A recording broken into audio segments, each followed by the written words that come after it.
de retour dans l'Africa Newsroom. Nous sommes toujours en compagnie de nos éditorialistes Gemal Taleb et Gratien Rukindi-Kiza. Tout de suite, le dossier du jour.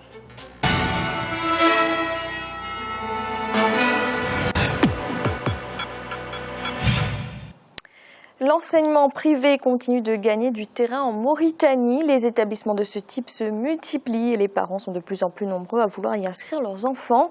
En cause, des écoles publiques dont le niveau se serait détérioré. Un reportage de notre correspondant en Mauritanie, Franck Ndofina. En Mauritanie, l'enseignement privé gagne du terrain au détriment du public. De plus en plus de parents mauritaniens préfèrent inscrire leurs enfants dans les écoles et lycées privés. La raison serait la baisse du niveau de qualité et la pénurie d'enseignants dans les établissements publics. Les établissements d'enseignement maternel, fondamental et secondaire privés foisonnent aujourd'hui dans le pays et leur rôle dans le renforcement du niveau des apprenants n'est pas à négliger. C'est à Nouakchott, la capitale politique, que l'on retrouve la majorité de ces écoles. Il en existe sous toutes les formes et pour toutes les bourses. Comment les écoles privées ont-elles pu gagner du terrain en si peu de temps? Quelle est la particularité de l'enseignement qui y est donné? C'est un peu avant le début des années 90 que les premiers établissements d'enseignement maternel, fondamental et secondaire privés ont vu le jour en République islamique de Mauritanie. Le groupe scolaire Petit Centre est le premier établissement privé enseignant le programme d'études français, après le lycée Théodore Monod, lui piloté par l'ambassade de France. Créé en 1984, le groupe scolaire Petit Centre reçoit plusieurs centaines d'élèves, aussi bien à Nouakchott, Nouadhibou et à Zouérat. Dans la cour de l'école ce matin, c'est l'heure de la récréation pour les tout-petits. Le choix des écoles privées par les parents d'élèves se fait souvent sur la base de la qualité de l'enseignement, des infrastructures mises en place et du sérieux quant au suivi du programme d'enseignement. Quand on dit privé, cela veut dire qu'on dépend de soi-même et que pour pouvoir survivre, il faudrait que vous offriez à ceux qui viennent vers vous une stabilité, du sérieux et un bon travail.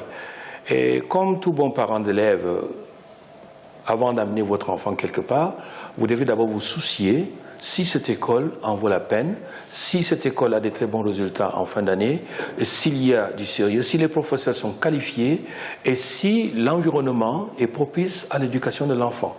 Ce que nous essayons de faire au sein du Petit Centre, c'est effectivement ça, pour répondre aux besoins des parents d'élèves afin de sécuriser leurs enfants et de leur prodiguer un enseignement qui leur permette demain de faire le pas dans les universités à travers le monde sans avoir un complexe face aux autres enfants qui viennent d'autres pôles. Inscrire son enfant dans les écoles privées en Mauritanie nécessite des moyens bien au-delà de ce qui est demandé dans le public. Ceci demande donc le plus grand sérieux au niveau des écoles privées. Nous, ici, nous travaillons selon les programmes français, les programmes de 2008, qui sont les derniers programmes, selon la méthodologie à la française également. Toute l'organisation de l'école est basée sur les directives du ministère français. Nous travaillons donc avec des cycles, nous travaillons donc avec des programmes et des programmations pour chaque niveau de classe. Non loin du Petit Centre, le complexe scolaire Cher Moussa, lui, existe depuis 2003. Le programme est bilingue, français-arabe, et les objectifs de qualité et du sérieux de l'enseignement restent le même qu'au Petit Centre. Aujourd'hui, vu les effectifs, vu le programme, vu la diversité des programmes et des effectifs, le public ne peut plus offrir aux enfants ou aux parents l'attente qu'ils ont de leurs enfants. La particularité, c'est surtout le sérieux qu'il y a dans l'enseignement que nous ne retrouvons pas au niveau du public. Parce qu'il y a un suivi et en plus, on veille à ce que le programme soit appliqué. Ils sont 2056 apprenants régulièrement inscrits au complexe scolaire Cher Moussa. Chaque année, plusieurs dizaines d'élèves quittent le public pour continuer leurs cours ici. On a constaté au niveau du pays que dans l'école publique, les classes étaient devenues pléthoriques. L'enseignement semblait péricliter, le niveau devenait très faible. Il y avait lieu donc, à l'instar de certaines écoles privées qui avaient déjà ouvert leurs portes vers les années 90, il a estimé qu'il pouvait ouvrir une école privée pour se mettre donc au service du pays.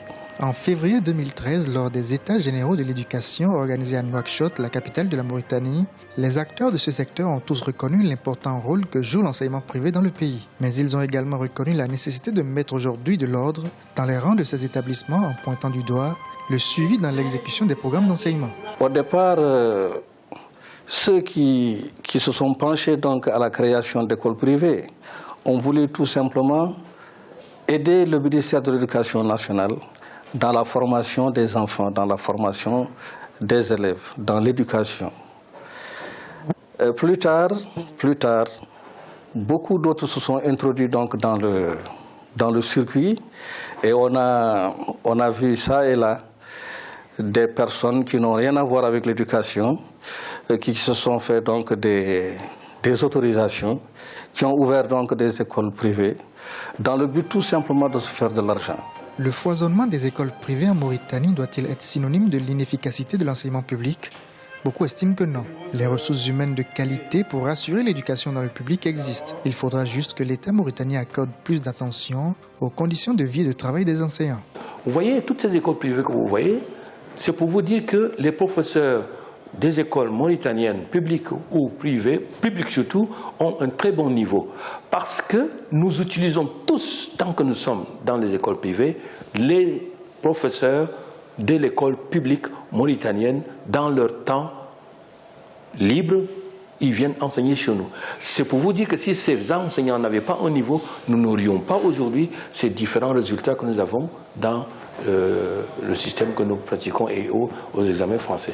Pour relever le niveau d'éducation des élèves inscrits au public, l'État mauritanien doit aujourd'hui investir dans la construction des salles de classe dans les villes et villages du pays et mettre en place les infrastructures de base nécessaires à l'enseignement. Il faudra également accorder plus d'attention aux conditions de vie et de travail des enseignants. Si on veut vraiment mettre l'enseignant à l'abri du besoin, il faut qu'il y ait quand même qu'il mange à sa faim. Dès qu'il mange à sa faim, il a un salaire décent qui peut couvrir tous ses besoins en logement, en eau, en électricité, en nourriture, un salaire décent comme les salaires de toutes les régions limitrophes. Je pense que l'enseignement ira de l'avant. Les écoles privées ont développé l'offre scolaire en Mauritanie et ce sont elles qui ont bien souvent les meilleurs résultats aux examens nationaux. Le taux net de scolarisation en Mauritanie était de 75% en 2012. Les autorités nationales ont saisi toute l'importance de l'enseignement en milieu privé. Mais pour passer du simple stade de l'inscription à l'école à l'amélioration du niveau des apprenants, la question de la mise en place d'un système de coordination entre le secteur public et le privé se pose. Gémal, comment est-ce qu'on peut expliquer cette forte croissance de l'enseignement privé en Mauritanie? Ce qu'il explique d'abord, c'est la recherche du profit. C'est la libéralisation qui a été faite, non pas aux années 90, mais aux années 80, puis intensifiée aux années 90, et donc la recherche du profit, sans doute une carence ou une insuffisance du système éducatif mauritanien, probablement, mais en tout cas, ceux qui font de l'enseignement en Mauritanie privé gagnent de l'argent, et beaucoup d'argent. J'ai entendu sur ce sujet donc la qualité louée, semble-t-il, beaucoup par donc, notre ami Franck, sur la qualité de l'enseignement privé. Il faut le relativiser. Bonaventure, qui est donc un très grand spécialiste de l'enseignement mauritanien, dit une chose très jolie. Il dit si nous travaillons, si nous avons de bons résultats, c'est parce que nous avons de bons enseignants. Et il poursuit en disant que les enseignants sont des enseignants du public. C'est-à-dire que la qualité du corps professoral mauritanien n'est pas discutable. Et elle n'est tellement pas discutable qu'elle alimente en plus l'enseignement privé. Il y a des difficultés, c'est évident. D'abord, les efforts salariaux sont réels. C'est-à-dire que le salaire moyen d'un instituteur et qui n'est jamais suffisant et qui n'est jamais assez. Mais vous connaissez la règle. Quand je me compare, je me console. Quand je me regarde, je me désole. Quand ils se regardent, ils se disent nous ne sommes pas suffisamment payés. Quand ils se comparent avec les pays aux alentours, ils se disent finalement, on n'est pas si malheureux que ça. Le salaire moyen d'un instituteur tourne, je vais parler dans nos euros ici, entre 250 et 300 euros. Ce qui n'est évidemment pas beaucoup, mais ce qui n'est absolument pas négligeable compte tenu du niveau salarial des pays autour. Deuxième chose importante, c'est donc un effort particulier et qui a été mis en place ces dernières années, c'est donc la politique donc, en matière d'aménagement scolaire, les salles, les bancs, mais aussi la généralisation. La Mauritanie est un pays très vaste. C'est-à-dire que si vous voulez doter l'ensemble des pays d'un système éducatif adéquat, il faut sortir les moyens. Or, les moyens, nous les avons. Ils ont été sortis, mais nous les avons dans un pays où, de toute façon, les moyens sont assez limités. Et donc, quand vous voulez créer une classe dans le fin fond de la Mauritanie, vous mettez un enseignant, vous choisissez la période où il faut le mettre, vous faites attention que le renouvellement se fasse, vous faites attention que les bancs sont dans bonne situation, quand ils sont cassés, ils sont réparés. Donc, ce sont des situations-là qu'on est obligé de mettre en place. Pour revenir à l'enseignement privé lui-même, il faut le relativiser. Il n'est pas si excellent qu'on le croit, ça n'est pas vrai. C'est aussi un moyen de gagner de l'argent, beaucoup, ce qui n'est absolument pas illégitime. Il faudrait-il tout simplement que l'offre fournie soit bonne. Troisième chose importante, c'est que très souvent, et dans les années 80, la difficulté qu'on a eue, c'est que ceux qui veulent scolariser leurs enfants français, ils les mettent dans un établissement privé francophone, et ceux qui veulent les scolariser uniquement en arabe, ils les mettent dans un établissement privé arabophone. Évidemment, la particularité de l'éducation nationale, c'est qu'elle est plutôt mixte, c'est-à-dire qu'elle fait deux offres en français et en arabe.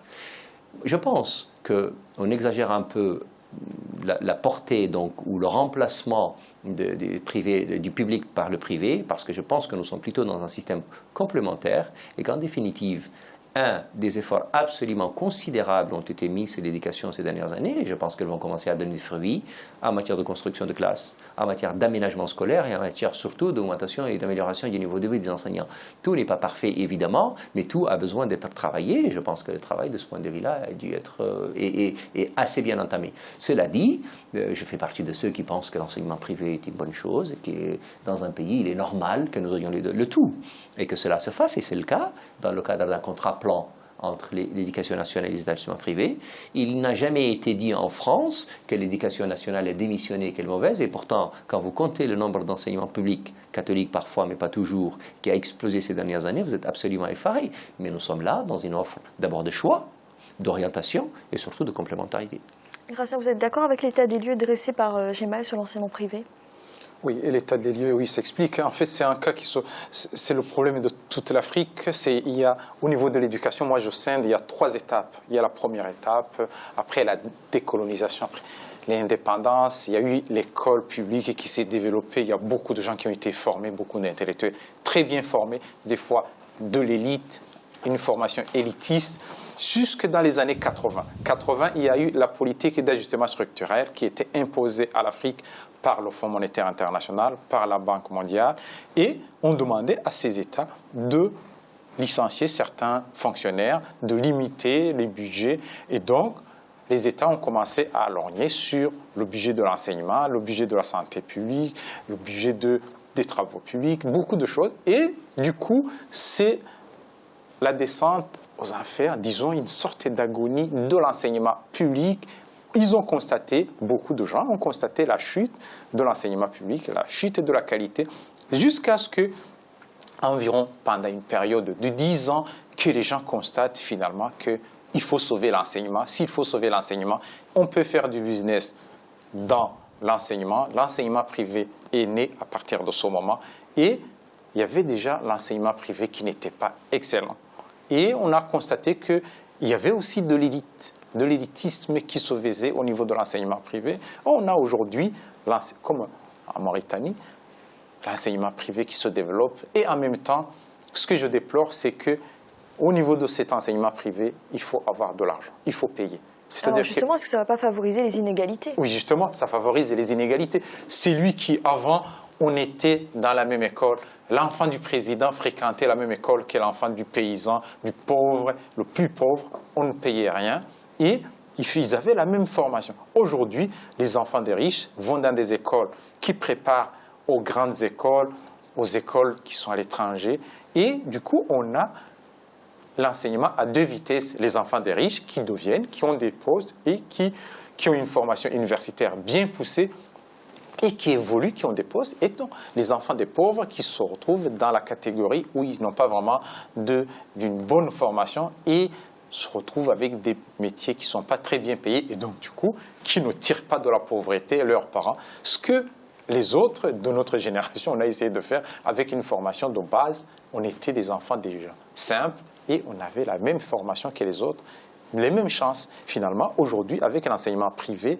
Même en Mauritanie, ce qui se passe, les jours à venir, avec cet enseignement privé et l'enseignement public, si l'enseignement public ne s'aligne pas, ne relève pas le niveau pour que les enfants des pauvres aient la même formation dans l'enseignement public, il y aura aussi le pays à deux vitesses, ce qui se passe ailleurs dans les pays africains.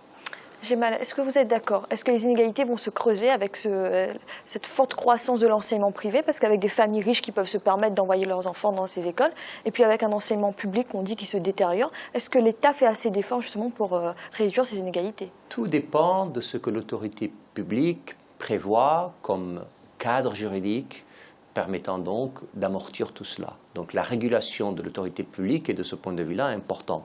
Et donc, il faut relativiser, encore une fois, en Mauritanie en tout cas, l'importance de l'enseignement privé.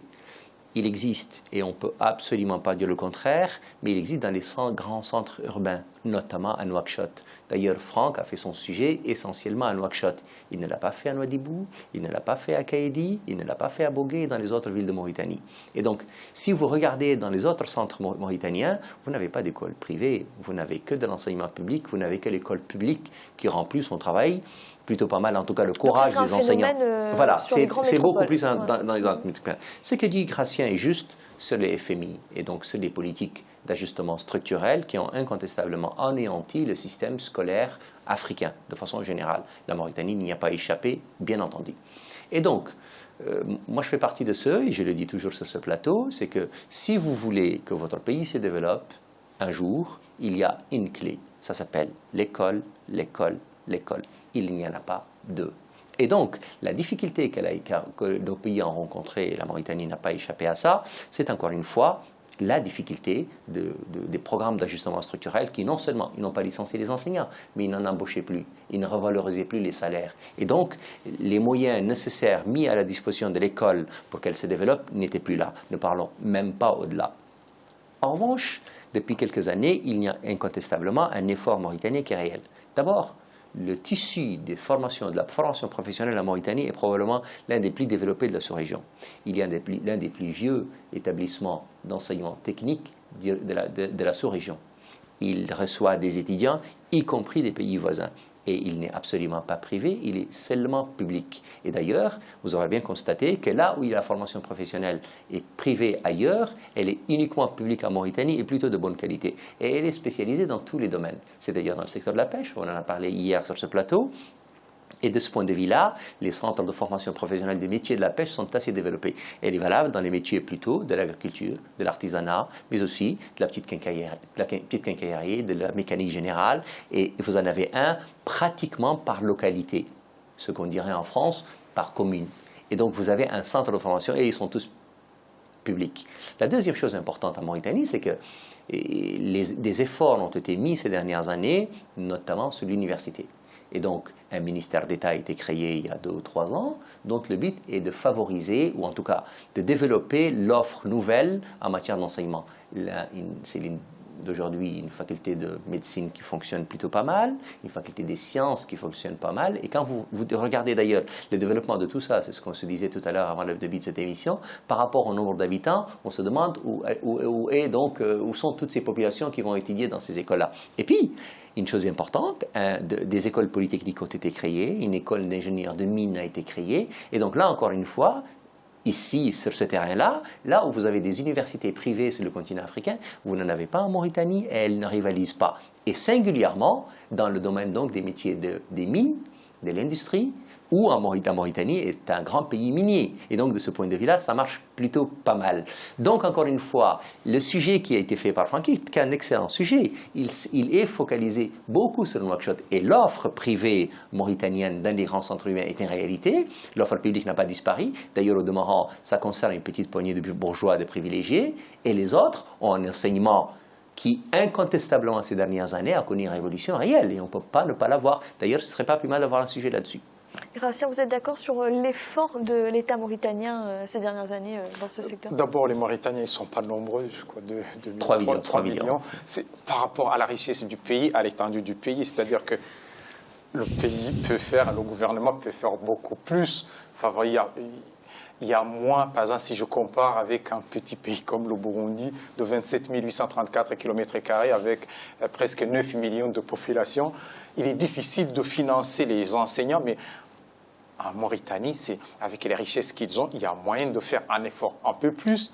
Et ça m'étonne un peu que, c'est vrai que le reportage s'est passé à Nouakchott, mais à Nouadhibou, j'imagine que si dans une grande ville, j'essaie de me renseigner avant de venir sur le plateau, ce qui se passe, c'est que l'école privée se développe. Ça m'étonnerait que le phénomène resterait à Nouakchott. Non, j'ai dit la concentration principale. Je ne dis pas qu'il n'y a pas d'école privée à Nouadhibou, je ne suis pas assez fou pour dire cela, mais le développement des établissements privés d'enseignement à Nouakchott n'a absolument rien à voir avec Nouadhibou et sans doute absolument inexistant dans les autres pays. Encore une fois, ce sont des établissements commerciaux d'enseignants. Oui, bien sûr. Leur vocation est de gagner de l'argent. Ce sont des villes où il y a les gens qui peuvent payer. On ne peut pas aller, par exemple, si vous mettez une école privée dans un petit coin où il n'y a que des paysans qui ne gagnent pas beaucoup, il n'y aura pas d'argent. Ils ont besoin d'aller où il y a l'argent. C'est comme quelqu'un qui veut vendre des Mercedes. On ne peut pas les vendre chez les petits qui n'ont pas d'argent. Ils vont justement là où il y a l'argent. Disons que par rapport à 3 millions de la population, on peut estimer que les gens qui fréquentent l'école ça peut être 100 000 ou 50 000. Plus que ça, Dieu merci. Oui. Plus que ça, oui, justement. Mais ce n'est pas le même effort. Et par rapport, aux moyens de l'État, j'imagine que vraiment, il y a encore à faire. Et l'État a les moyens par rapport à sa population. Si je compare vraiment avec des pays qui font beaucoup d'efforts et qui ont peu de moyens. Merci messieurs. Alors un rappel des titres qui ont été développés en début d'émission. La Cour pénale internationale a confirmé les charges à l'encontre de l'ancien président ivoirien Laurent Gbagbo pour son implication présumée dans la crise post-électorale de 2011. L'ex-chef d'État est donc renvoyé en procès devant une chambre de première instance. Et puis en Mauritanie, la campagne électorale se poursuit. Le président sortant Mohamed Ould Abdelaziz était ce jeudi à Nouakchott, la capitale, un meeting largement consacré à la jeunesse. Nous allons marquer une nouvelle pause dans un instant, la troisième partie de l'Africa Newsroom. À tout de suite.